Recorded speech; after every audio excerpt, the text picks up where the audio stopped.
Ақша қайда? Не движение? Сосын айтам. Бага, смотрю, ты всех хотел ага. Меня зовут Родриго, можно просто Джеймс. И у меня в мире самый большой пенис.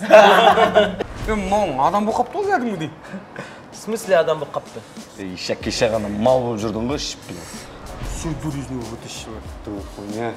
Памяти вообще кеткен. Ничего не помню. Енді в натуре сопақтың донермейі ма?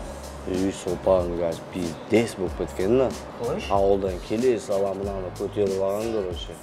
Бизнесмен. Просто изжога болып тұрмын, реально. Изжога из жопы десей. Сопақ мынау кім машинасы? Менікі да?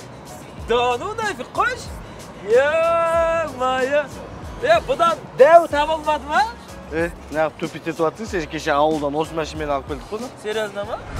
Мен бағанан не қараған ба, объявление қараған ба? 4-5 жерге жұмысқа сөйлесуге собеседование барып кетеші. Өспірлен бар қадыр. Мынау не? Бұл қаланың ең блатной жерлерінің бірі ғой. Не болды деймін маңырап? Жәлі дөргін қойлар сияқты. Примерно и так сондай болып тұрмыз ғой. Мынау үйің тез қой. Адель Хамитовна деген кім?